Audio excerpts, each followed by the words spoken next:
저는 이 출애굽기를 읽을 때 출애굽기 33장 7절 이하에 오늘 우리가 읽은 성경 말씀을 읽을 때마다 참 이 장면이 얼마나 아름다운 장면인지 마음속에 감동이 넘쳐납니다. 하나님께서 회막에서 모세를 만나시고 이 장면을 보는 모든 이스라엘 백성들이 자기 장막 문 앞에서 엎드려 경배하였더라 하는 장면이죠. 그리고 하나님의 말씀을 다 들은 모세가 회막을 떠나서 돌아오면 그 자리에 여호수아는 여전히 남아 있더라 하는 것입니다. 이 장면을 읽을 때마다 눈앞에 그림처럼 이 장면이 다 나타납니다. 그리고 이 광야에서 이곳은 특별히 시내산 자락인데 이곳에 수많은 이스라엘 백성들이 진을 치고 있는데 그 진 밖에 멀리 떨어진 곳에 회막이 있고 그곳을 향하여 모세가 나아가는 장면, 그 장면이 머릿속에 다 그려지는 거예요.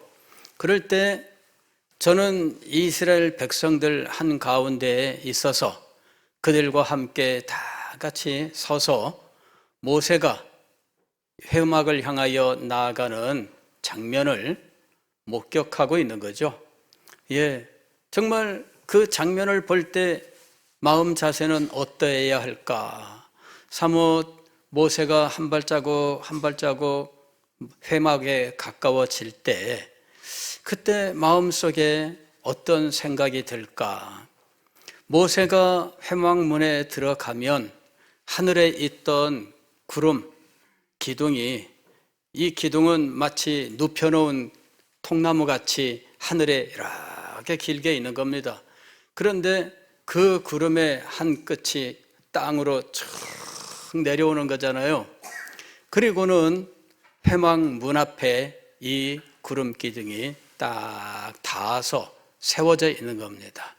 그래서 지상에 있는 회막 문 앞에서부터 구름이 기둥이 되어서 위로 쭉 올라가되 하늘에서 쫙 퍼지면 전체적으로는 아마도 T자형이 되지 않았을까 이렇게 생각을 합니다. 근데 그 장면을 목격할 때 제가 그 자리에 있었다면 참 어땠을까 그런 생각을 많이 했어요. 그 현장에 내가 있었다면 얼마나 감동을 받았을까. 그 장면을 보고 하나님께서 모세와 친구처럼 말씀을 나누셨다. 이렇게 대화를 나누시는데 그 내내 이제 서서 이제 그 말씀 나누는 현장을 목격하고 있는 거죠. 정말 감동적이었을 것 같아요. 저는 성경에서 제가 있고 싶은 현장이 몇 개가 있습니다. 그 현장에 나도 있었다면 어땠을까? 이런 현장이 몇 개가 있는데 그 중에 하나가 바로 이 출애굽기 33장 모세가 하나님 앞에 회막을 향하여 나아가고 백성들이 자기 장막 문 앞에서 지켜보다가 구름이 임할 때 하나님 앞에 엎드려 경배하는 이 장면, 그 속에 저도 있고 싶어요. 저도 그 자리에서 함께 하나님 앞에 엎드려 절하고 싶어요. 10절 말씀 보면은 모든 백성이 회막문에 구름 기둥이 서 있는 것을 보고 다 일어나 각기 장막문에 서서 그 다음에 예배하며 이렇게 되어 있는데 이 예배하며로 번역된 원문이 절하며라는 말입니다. 절하며. 예배의 근본적인 모습, 그 자세가 절하는 거였다 하는 것을 알 수가 있습니다. 그래서 이스라엘 백성들이 장막 문 앞에 서 있다가 일제히 다 절할 때 그 장면이 굉장히 장대한 아마 그런 모습을 보여줬을 것 같아요. 여러분, 한 100명 정도가 일렬로 쫙 서가지고 일제히 엎드리면 그러면 그 장면이 대단하게 보이잖아요. 100명이 아닙니다.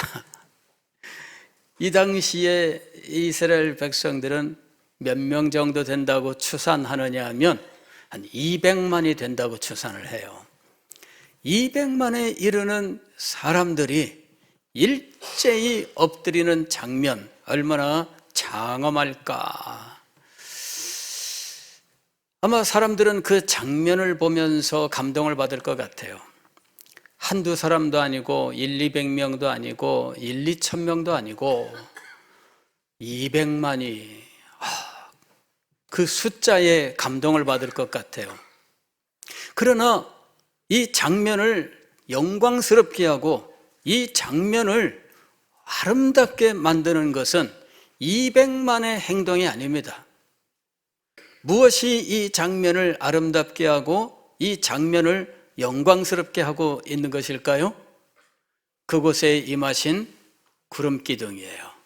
이 구름기둥은 하나님이 사람의 눈에 보이도록, 다시 말씀을 드리면 하나님은 영이심으로 인간의 눈에 보이지 않습니다. 그럼에도 불구하고 눈을 가진 인간이 하나님이 여기에 계시는구나, 그것을 알도록 눈에 보여주시는 어떤 상징체가 있는데 그것이 바로 구름 기둥입니다. 그것이 임하는 것은 하나님이 그곳에 임하신 것을 나타내는 것입니다. 하나님이 그곳에 임하셨고 그 영광과 위엄이 찬란하게 빛나고 있습니다. 이방 200만에 이르는 사람이 엎드려 경배하는 장면도 장관을 이루고 대단한 것임에 틀림없지만, 그러나 이 장면에서 더욱 감동적이고 영광스럽고 아름다운 것은 하나님께서 그곳에 임재하셨다는 사실이에요. 그래서 저는 이 성경을 읽을 때마다 장면이 머릿속에 떠오릅니다. 그리고 마치 제가 그 자리에 있는 것만 같은 생각이 들어요. 나도 속히 모든 성도들이 하나님을 함께 경배하는 현장에 있고 싶다.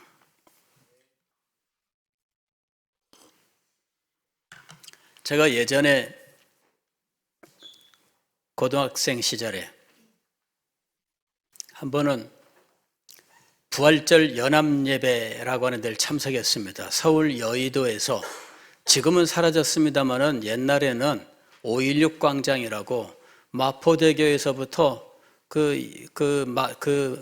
영등포 넘어가는 그 일대 전체가 그냥 아스팔트 깔아놓은 광장이었어요. 오늘날 이 KBS 방송국 있는 그 앞에까지가 전체가 다 광장입니다. 엄청난 곳이죠.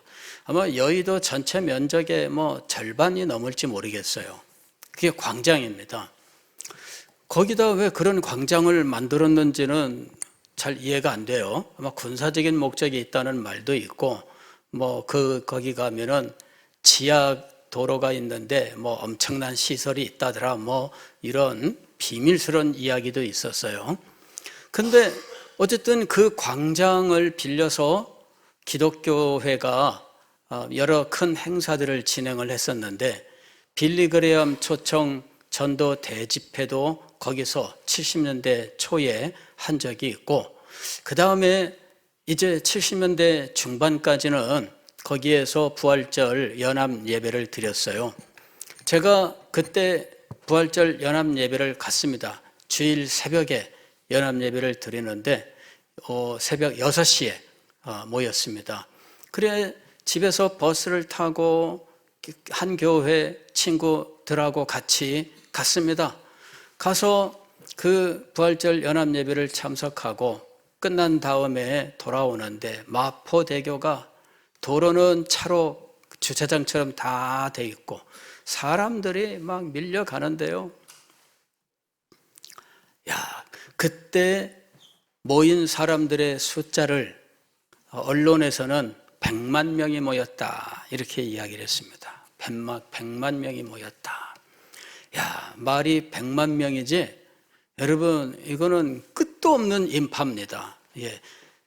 아마 전 세계적으로 그 정도 인파가 모여서 집회했던 일은 아마 대한민국에서 그때 이후로는 다시 없을 겁니다. 역사 속에서 그 정도 모이는 집회가 가능했던 나라도 없었고, 그 다음에 지금은 아예 그런 일이 가능한 시대도 아닙니다. 그게 뭐 엄청난 거죠. 저는 그래도 그걸 본 사람입니다, 여러분. 예, 부럽죠?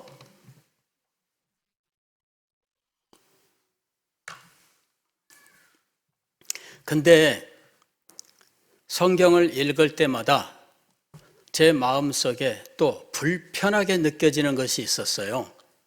그건 뭐냐면 이 출애굽기 33장 7절 이하를 읽을 때마다 의문이 있었습니다.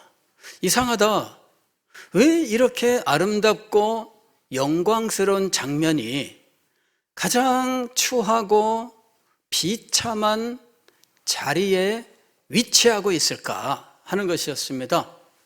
자, 무슨 말씀이냐면은 출애굽기 32장에 보게 되면 모세가 하나님께 말씀을 받기 위해서 시내산에 올라가 있는 동안 그 기간이 40일이 되었는데 그 사이를 못 참고 이스라엘 백성들이 금송아지를 만들어 이 금송아지가 너희를 애굽 땅에서 인도하여 낸 여호와 하나님이다.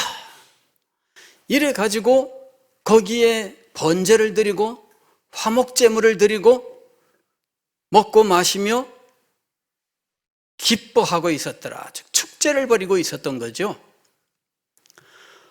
그래 하나님께서 모세에게 성막에 대한 여러 가지 일들을 말씀하고 계셨어요. 출애굽기 19장 언약을, 시내산 언약을, 그 다음에 20장, 그 다음에 21장 이 언약을 준비하게 하고 24장, 25장 마침내 시내산 언약을 체결하게 됩니다. 언약식을 거행합니다. 그리고 언약식을 거행하자마자 하나님께서 모세를 시내산으로 올라오라 하셨습니다. 그리고 그곳에서 하나님께서 모세에게 성막 짓는 것에 대하여 말씀을 하셨어요. 성도들에게 예물을 받아서 성막을 지어라 하고 말씀하신 겁니다. 그러시면서 성막을 짓는 여러 가지 일들을 말씀하셔요. 법궤를 만드는 거, 그 다음에 성소 안에 두는 이 등잔, 메노라, 그 다음에 진설병 올려놓는 상, 그 다음에 번제단, 성막들, 그리고 향단, 모든 것들에 대해서 말씀을 해요. 제사장 위임과 그의 복장, 그 다음에 제사장 옷에 있는 장식물, 다양한 것들에 대해서 말씀을 하셔요. 그리고 안식일을 특별히 강조하시면서 그날을 하나님 앞에 성회로 지킬 것을 말씀을 하시는 거죠. 그렇게 말씀을 하시다가 갑자기 하나님께서 제일 마지막으로 무엇을 주셨느냐 하면은 십계명 돌판을 주셨어요. 그랬는데 그 순간 하나님께서 모세야, 너 빨리 내려가 봐라. 저 밑에서 지금 난리가 났다. 이러시면서 이 백성들을 내가 진멸할 것이다. 그리고 너로 새로운 큰 민족이 되게 하겠다. 이렇게 말씀하시는 거예요. 모세는 이게 지금 난데없는 소위 말하면 왜 뒤통수를 맞는다 이런 산에서 지금 난데없이 하나님께서 갑자기 이 백성을 진멸하겠다. 너로 큰 민족을 이루게 하겠다. 이렇게 말씀하시는 겁니다. 아니 40일 전에 언약식을 거행했지 않습니까? 40일 만에 하나님께서 돌변하신 거예요. 언약 다 필요 없다. 하나님의 백성 다 무효. 그들은 이제 끝이야. 진멸하고 이렇게 말씀하시는 겁니다. 모세야 너와 네 자손으로 큰 민족을 이루게 하겠다. 이게 무슨 일입니까? 모세가 갑자기 얼굴이 새까맣게 변한 거죠. 가슴이 콩당콩당 뛰고 땀이 삐적삐적 흘러내리고 아마 그러지 않았을까요? 두렵고 떨리는 마음으로 도대체 밑에서 무슨 일들이 벌어지고 있는 걸까? 조급한 마음을 가지고 정신없이 내려왔을 겁니다. 그랬더니 이게 웬일입니까? 모세는 하나님의 진노로 말미암아 이 백성을 진멸하신다 하시는 그 말씀을 듣고 가슴이 쫄이고 지금 정신이 없는 상황인데, 그래서 막 산에서 정신없이 구르듯이 달려 내려온 상황인데 이스라엘 백성들은 천하태평입니다. 먹고 마시고 놀고 있었습니다. 알고 봤더니 금송아지를 딱 모셔놓고 그가 여호와 하나님이다 라고 하면서 그렇게 있던 것이었습니다. 그걸 보고 모세가 배신감이 들었어요. 도대체 이게 뭔가? 그래 하나님이 주신 돌판을 그냥 막 바닥에다가 막 내친 거예요. 에라 하면서 그냥 막 이걸 막 내던진 거죠. 그리고는 여호와 편에 설 자는 누구냐? 나와라. 이래가지고 막 먹고 마시고 취해서 들떠서 이러는 자들을 막 칼로 쳐 죽인 거예요.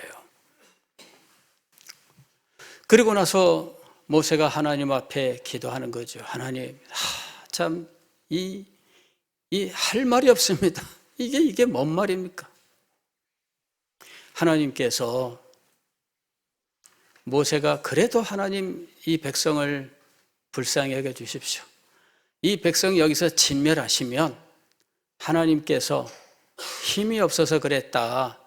사람들은 내용도 모르고 엉뚱한 말을 할 겁니다. 그러니 그래도 하나님, 그래도 이 백성을 좀 살려주십시오. 그랬더니 하나님께서 그러냐? 그러면은 내가 내 사자를 앞서 보내겠다.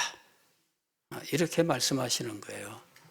모세가 그 말씀을 듣고 하나님 앞에 다시 기도를 드립니다. 하나님, 앞서가는 자가 누구든지 상관이 없고 저는 함께 가는 분이 계셔야 되겠습니다.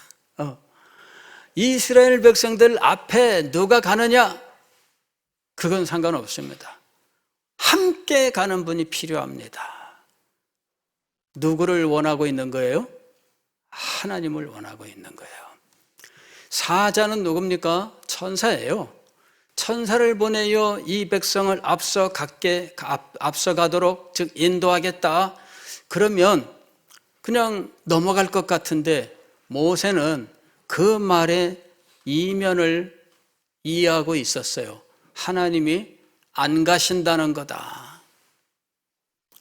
그래서 모세가 하나님 앞에 다시 간청합니다. 하나님, 같이 가시는 분이 있어야 됩니다. 하나님이 함께 가셔야 되겠습니다. 하나님이 함께 가지 않으시면 못 갑니다. 결국 하나님께서 모세에게 내가 함께 가겠다 이렇게 말씀을 하셔요. 그런데도 모세는 만족하지 못합니다. 하나님, 증거를 보여주시고 확실하게 인을 찍어주셔야 되겠습니다. 그럼 어떻게 하기를 원하느냐? 하나님의 영광을 보여주십시오. 그래서 모세가 하나님의 영광을 요구하고 하나님께서 나를 보고 살 자는 없다. 그러나 하여튼 보긴 봐라. 이러시면서 모세를 굴 앞에 딱 세워놓으시고 하나님께서 자, 잘 봐 하시곤 여의 땅 하고 지나가시는데 모세를 탁 밀쳐서 동굴 안으로 나가 떨어지게 하신 거예요. 그 사이에 하나님의 영광이 휙 하고 지나가는 거죠. 모세가 얼마나 대단한 분이냐면은 그 넘어지는 와중에 벌떡 일어나서 막 정신없이 기듯이 달리듯이 동굴 밖으로 나가서 하나님의 영광을 찾아봤는데 저 끝에 하나님의 영광이 지나가고 있었다. 도대체 그게 어떤 장면이었는지는 알 수 없습니다. 정 궁금하시면 천국 가서 모세에게 여쭤보십시오. 도대체 뭘 본 겁니까? 그러나 모세가 하나님의 영광의 뒷모습을 저 멀리로 사라지는 장면을 보았다라고 말씀합니다. 그리고 하나님께서 이스라엘 백성과 다시 언약을 회복하셔요. 그게 이제 출애굽기 35장에 등장하는 언약 회복입니다. 근데 하나님이 진멸하겠다라고 말씀하셨는데 모세가 하나님 앞에 겨우 하나님 그렇게 되면은 하나님이 능력이 없어서 이 백성을 광야에서 그만 죽이고 말았다고 소문이 날 거 아닙니까? 이래서 겨우 하나님의 화를 좀 달래놓고 아직 모세의 중보기도가 다 끝나지 않고 하나님께로부터 최종 답이 오지도 않았는데 갑자기 등장한 것이 출애굽기 33장 7절로 11절의 장면이에요. 그래서 제가 성경을 읽을 때마다 이 장면만 두고 보면은 정말 영광스럽고 아름다운 장면, 나도 그 자리에 있어 함께 하나님 앞에 절하고 싶은, 경배하고 싶은 소망을 갖게 하는 장면이지만 문맥을 보게 되면 이 장면만큼 뜬금없는 것은 없다라는 것이죠. 이렇게 아름답고 영광스럽게 느껴지는 장면이 왜 하나님의 진노와 진멸과 언약의 파기와 이러한 사건이 진행 중에 이 장면이 들어갔을까 하는 것이죠. 도대체 이 장면은 무엇을 목적으로 하고 있는 것일까요? 이것은 어느 날 뜬금없이 들어간 것일까요? 아니면은 이 사건이 진행되는 동안에 실제로 그 순간에 있었던 일이었을까요? 이것을 알기 위해서 제가 많이 노력을 했습니다. 어떤 사람은 맥없이 들어간 것으로 보기도 하고 어떤 사람은 그냥 성막을 짓기 전에 임시 처소로서 회막이라고 하는 것을 만든 장면이다, 이렇게 이야기하기도 합니다. 그런데 그건 그렇다 치고 그러면 왜 하필 이 자리에서 이 일이 있어야 했느냐 하는 거죠. 왜 이 일이 있어야 했느냐, 그 이유에 대해서는 말하는 분들이 없어요. 추석을 뒤져봐도 회막이다, 그 설명밖에 없어요. 회막이다, 끝. 성막을 짓기 전에 임시 처소였다, 끝. 왜 이 장면이 여기 들어갔을까? 이것은 이스라엘 백성들이 가진 천박한 하나님 지식을 깨닫게 하시기 위한 목적입니다. 이스라엘 백성들이 하나님에 대하여 가지고 있는 생각은 천박하게 짝이 없습니다. 그리고 이방 민족들, 우상 숭배자들이 가진 신관과 그렇게 차이가 있지 않습니다. 그들은 하나님이 어떤 분이신지를 분명히 알고 있지 못합니다.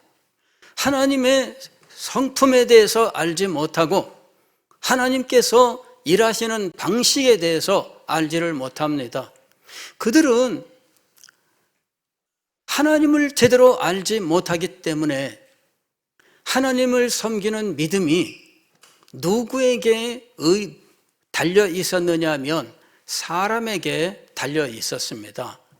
모세가 안 보이니까 그들의 마음은 흔들기 시작을 했고, 모세가 안 보이니까 안달나기 시작을 했고, 모세가 안 보이니까 이 현장을 떠나서 그냥 애굽으로 돌아가려고 하는 마음을 가진 거예요.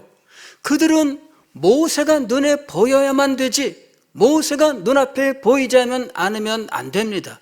이건 그들의 믿음이 하나님에게 달려 있는 것이 아니라, 하나님과 맺은 언약에 달려 있는 것이 아니라 모세라고 하는 사람에게 달려 있었다는 것을 보여주고 있는 겁니다. 그들은 하나님도 제대로 알지 못합니다. 언약도 따라서 알지 못합니다. 결국은 사람을 믿고 의지하는 이 인간 중심의 신앙을 가지고 있었던 겁니다. 오늘 우리 가운데에도 그런 분들이 참 많이 있습니다. 하나님을 믿는다는 것이 무엇인지 마음속에 분명하게 세워지지 않은 사람들이 있습니다. 그래서 사람을 의지하는 거예요. 목사님을 보고 목사님과 뭐 이런저런 것들, 물론 그것이 의미가 없다는 건 아닙니다만은, 그러나 그것이 신앙을 유지하는 줄이 될 수 있는가? 그렇지 않습니다. 근데 그런 분들이 많아요. 누구누구를 보고, 우리가 흔히 시험 든 분에게 하는 말이 있죠. 사람을 보지 말고 하나님을 보고 믿어라, 이렇게 이야기합니다. 근데 그게 쉽지 않죠. 이스라엘 백성들이 빠졌던 함정, 그게 바로 그 문제였어요. 모세가 안 보인 지 40일이었습니다. 그들은 그 40일 동안 결국 모세가 안 보이니까 안달하면서 이제 아론에게 가서 뭐 얼마나 아론을 다구쳤는지, 아론이 결국은 자, 너희들 가지고 있는 모든 금붙이 가져와라. 그랬더니 귀걸이, 목걸이, 코걸이, 반지 뭐 다 가져왔습니다. 이것을 녹여서 금송아지를 만들고, 자, 이것이 너희를 애굽 땅에서 인도하여 낸 여호와 하나님이다. 그랬더니 다들 아멘 할렐루야 이러면서 그 앞에 제사를 드리고 기뻐 먹고 마시며 춤을 췄다라고 하는 것이죠. 이게 바로 그 백성들이 하나님 지식이 지극히 천박하다고 하는 것을 보여주고 있는 것입니다. 그들은 하나님에 대한 지식이 올바르지 않습니다. 그리고 하나님에 대한 지식이 명확하지 않습니다. 하나님께서 모세를 불러 무슨 일을 하시는지에 대하여 그들은 전혀 알지 못하고 아랑곳하지 않습니다. 그들은 금송아지를 만들어 놓고 하나님이다 하니 기뻐하고 그 마음이, 안달하던 마음이 풀렸습니다. 이게 웬 말입니까? 금송아지를 보고 마음이 풀렸고 금송아지에게 제물을 드리고 그 앞에서 먹고 마시며 춤을 추고 있었습니다. 그들이 진정으로 하나님을 섬기는 자들입니까? 그들이 하나님을 섬기는 하나님의 참 백성입니까? 역사는 참 예배와 거짓 예배의 전쟁이었다고 말씀을 드렸죠. 이 전쟁이 이스라엘 역사 속에도 그대로 있었다고 말씀을 드렸지요. 그런데 그 일이 이스라엘 백성들의 출발 시점에 이미 있었다는 것을 알 수 있습니다. 참 예배와 거짓 예배의 전쟁이 이미 시내산에서 있었습니다. 그래서 그들은 하나님을 섬기는 참 예배로부터 어쩌면 그렇게 쉽게 거짓 예배로 변할 수 있는지 그걸 보여주고 있는 겁니다. 어떻게 그렇게 쉽게 변할 수 있을까요? 하나님을 아는 지식이 명확하지 않기 때문입니다. 하나님께 대한 참 지식이 그 속에 세워져 있지 않았기 때문입니다. 그래서 그들은 하나님을 믿고 의지하기보다는 사람을 바라고 사람을 의지하다가 그게 눈에 보이지 아니하니 그냥 변화되고 마는 겁니다.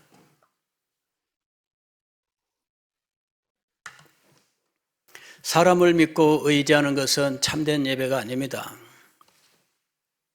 간혹 가다가 우리나라에서 있었던 일입니다만은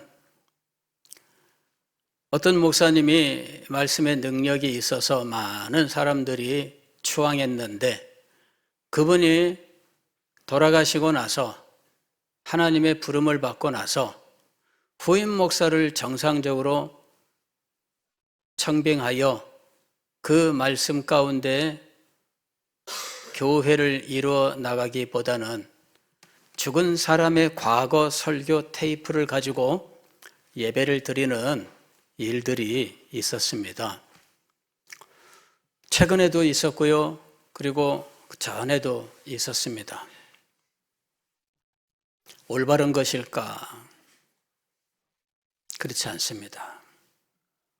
사람은 가도 하나님의 말씀은 영원한 겁니다. 예. 풀은 마르고 꽃은 시드나 하나님의 말씀은 영원히 있도다. 어떤 목사가 대단한 말씀을 전해도 그는 인생입니다. 그가 죽은 후에 그가 전했던 메시지는 하나님의 말씀이다 이러면서 그것을 하나님의 말씀으로 붙든다라고 하는 것은 어불성설입니다. 그는 한때 하나님의 은혜를 받아 말씀을 전하는 자로 쓰임받았지만 죽고 나면 끝입니다. 교회는 항상 살아있는 하나님과 살아있는 사람의 인도를 받게 되어 있습니다. 죽은 사람이 살아있는 교회를 인도하는 것이 아닙니다. 다만 그가 전했던 말씀들은 자료가 되어서 후대에게 하나님의 말씀을 바로 깨닫게 하는 안내서가 될 뿐입니다. 이것을 우리가 알아야 됩니다. 하나님의 말씀이 오늘 이 성도들에게 하나님의 말씀이 되는 것은 살아있는 인격체가 이 순간 성령의 은혜로 말씀을 전할 때입니다. 죽은 자는 그 일을 하는 것이 아니에요. 하나님은 산 자의 하나님이십니다.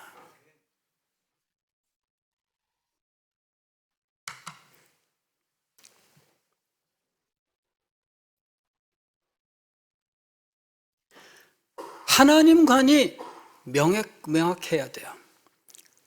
지금 우리가 이 출애굽기에서 보는 것은 시내산 언약 후에 하나님께서는 이 언약 공동체를 어떤 공동체로 만드시려고 하셨느냐 하면 예배 공동체로 만들려고 하셨던 거예요. 다시 말씀을 드리면 언약 공동체는 예배 공동체입니다.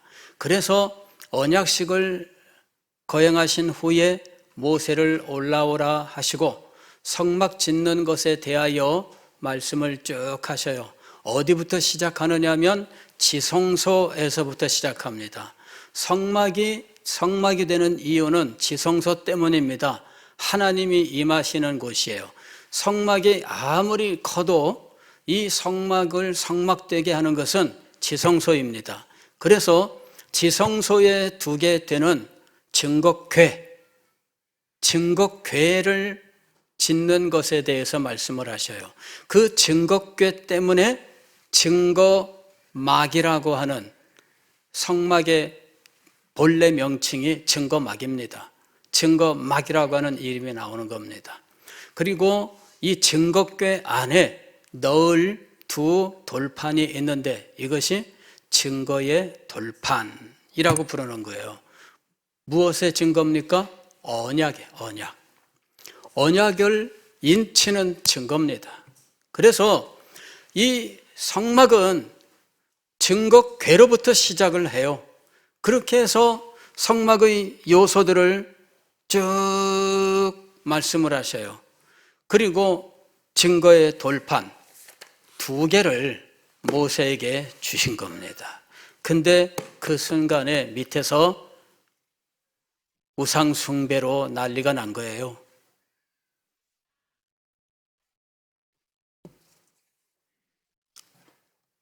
하나님의 백성이라는 사람들이 모여서 어떤 형태로든 예배를 드리면 예배일까요? 그렇지 않습니다, 여러분. 지금 이 출애굽기 33장 우리가 오늘 읽은 이 말씀은 예배가 무엇인지를 보여주는 거예요. 예배는 사람이 임의로 무엇인가를 엄청난 것을 만들어 놓고 그 앞에서 이것이 신이다 이러면서 그 앞에서 뭐 제사를 드리고 한다고 해서 예배가 되는 것이 아닙니다. 그거는 거짓 예배를 말하는 것입니다. 헛된 예배를 말하는 것입니다. 세상의 우상 숭배가 다 그렇게 만들어지고 그렇게 조직되었습니다. 그러나 참 예배는 무엇입니까? 하나님 앞으로 나아가는 거예요. 그리고 하나님께서 그곳에 임하시는 겁니다. 모세가 회막을 향하여 나아가는데 그가 회막문에 들어서자 하늘에서부터 무엇이 임합니까?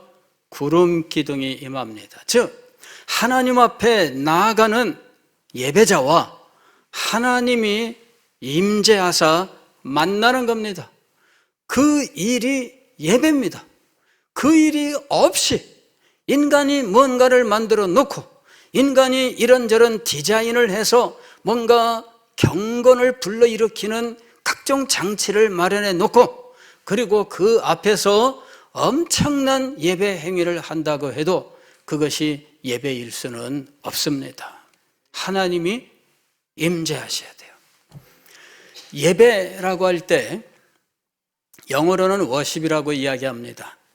그런데 이 워십이란 말을 원래의 그 단어 그걸로 이렇게 분류를 해보면 이렇게 처음 이 워라고 하는 말은 worth라고 하는 말에서 이 th 뒤에 발음이 생략되고 ship이라고 하는 말이 합성되어서 worship이 된 겁니다. 왜냐하면 같은 위치에서 소리 나는 것은 탈락시켜버리는 음운 법칙이 있어요. 그래서 worship 이렇게 되는 건데 이 소리는 사라지고 worship 이렇게 된 거예요. 그럼 worth라고 하는 말은 무슨 말이냐? 가치 있는 걸 말할 때 worth라고 얘기해요. 그게 정말 그 값이 있느냐? 가치가 있느냐? 그럴 때 worth라고 얘기해요. 그래서 어떤 분은 이 worship이란 말을 바로 그 worth와 ship의 합성으로 이야기하면서 하나님의 가치, 즉 하나님의 영광을 높이는 것이 예배다. 하나님을 정말 가치 있는 분이 되게 하는 것, 즉 하나님의 영광을 참되게 경배하는 것이 예배다. 이렇게 이야기합니다.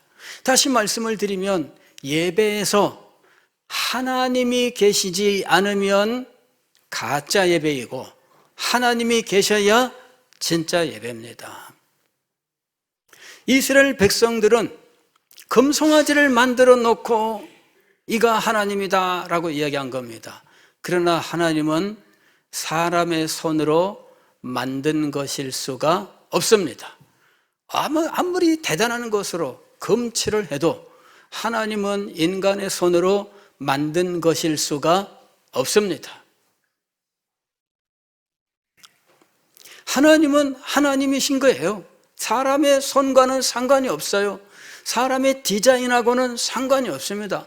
하늘에서 내리시는 구름 기둥은 하나님의 영광이 사람에게 달려있지 않음을 보여주고 있는 겁니다. 그래서 지금 이스라엘 백성들에게 하나님을 바로 깨닫게 하여 하나님을 예배함이 무엇인지를 지금 보여주고 있는 겁니다. 한창 징계가 진행되고 있습니다. 아직 모세의 중보기도가 끝나지 않았고 하나님의 확답이 임하지 않은 상황입니다.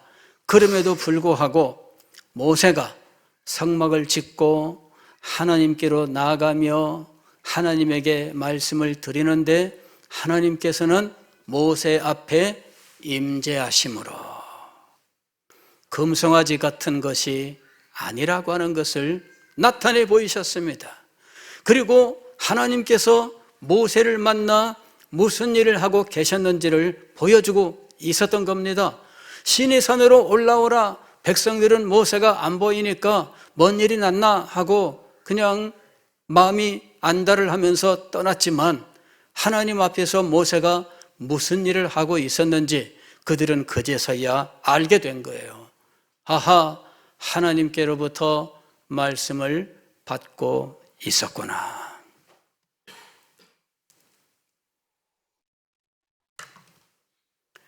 모세는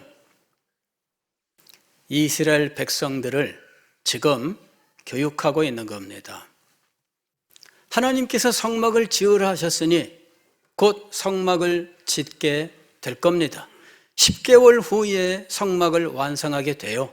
그러나 10개월 후까지 기다리지 않고 그 전에 회막을 지어 이 회막에서 하나님을 만나는 것과 회막에서 하나님의 말씀을 듣고 말씀을 드리는 이 대화의 모습을 이스라엘 모든 백성들이 보며 하나님을 경배하게 하여 그들에게 참 예배를 가르친 겁니다.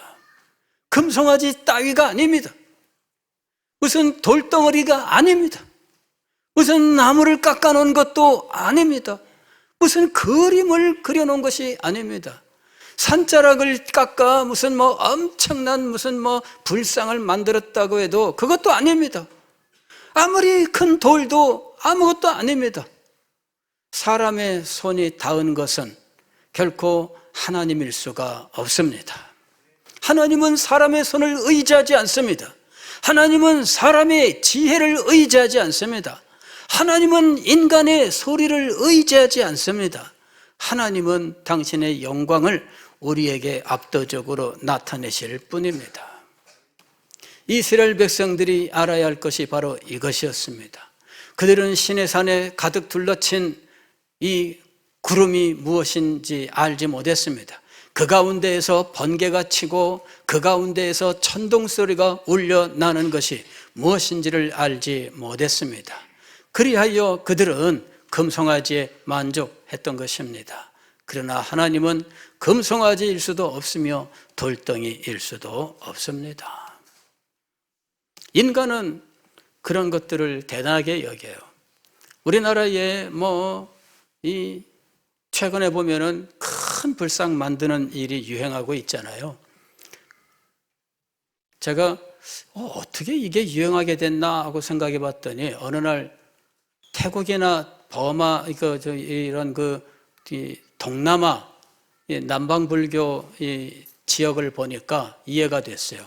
거기는 다 불상을 그렇게 만들거든요. 그것 보고 와서 흉내내는 겁니다. 그래서 아이고 한국의 대성불교 자랑하더니 기껏해서 그런 것 베껴다가 흉내내고 있구나 그런 생각이 들더라고요. 산에 가면 부처를 깎아놓은 것들이 있죠. 이거는 중국에서 흉내낸 겁니다. 우리나라의 10배, 20배 크기로 만듭니다. 왜? 거기 산이 크고 거기는 산을 그렇게 막 파내도 되는 나라예요. 그런데 불쌍한 것은 사람의 손으로 만든 것은 하나님일 수 없다 하는 것입니다. 모세는 이스라엘 백성들에게 참 하나님을 예배하는 것이 무엇인지를 가르쳐 주기를 원했던 것입니다. 그리고 하나님께서 모세에게 임재하사 모세의 그 뜻을 하나님께서 그 뜻에 역사해 주신 거죠. 그래서 모세가 이 회막을 지어놓고 그 앞에 나아가니 하나님께서 구름 기둥으로 임하시고 모세와 대화를 나누시고 그리하여 이스라엘 백성들이 아하, 시내산에 가득한 구름과 천둥과 번개가 이게 자연현상이 아니었구나 하는 것을 알게 된 거예요. 그리고 모세가 그곳에 올라가 자기들 눈앞에 보이지 않을 때 그때 모세가 무슨 일을 하고 있었는지를 그제서야 알게 된 겁니다. 하나님을 알지 못하면 참 예배를 드릴 수 없습니다. 왜 잘못된 예배, 거짓 예배, 헛된 예배가 존재하는 것일까요? 그것은 인간이 하나님을 제대로 알지 못하기 때문입니다. 오늘 우리는 잘못된 예배가 이스라엘 백성들이 언약을 맺은 그 현장에서 벌써 그 당시에 있었다는 사실을 목격하고 있습니다. 그리고 이 잘못된 예배는 이방 민족에게서 일어난 것이 아니라 하나님의 백성들에게서 일어났다는 사실을 보는 것입니다. 오늘 우리는 이 예배가 새로워져야 살아날 수 있다는 사실을 알아야 돼요. 왜 모세가 회막을 통하여 이 엄청난 장면을 보여주었을까요? 그것은 이스라엘 백성들에게 참 예배의 회복을 주기 위해서였습니다. 참 예배의 회복이 없으면 언약의 회복도 없고 하나님의 백성의 회복도 없습니다. 참 예배가 이 백성을 다시 살리는 것이었습니다. 그래서 모세가 이 장면을 보여주고 있는 겁니다. 사랑하는 성도 여러분, 오늘 우리는 이 시대도 참 예배가 이 시대를 새롭게 할 수 있다는 사실을 믿습니다. 참 예배가 있어야 우리 교회가 살아나는 것입니다. 참 예배가 있어야 우리 교회가 능력 있는 교회가 되는 것입니다. 참 예배자가 되어야 여러분의 가정이 새롭게 되는 것입니다. 참 예배가 아니면 안 됩니다. 이걸 우리가 분명히 알아야 돼요. 금송아지 사건은 참 예배만이 살 길이다라고 하는 것을 다시금 깨닫게 해주는 사건이었던 것입니다. 기도하겠습니다.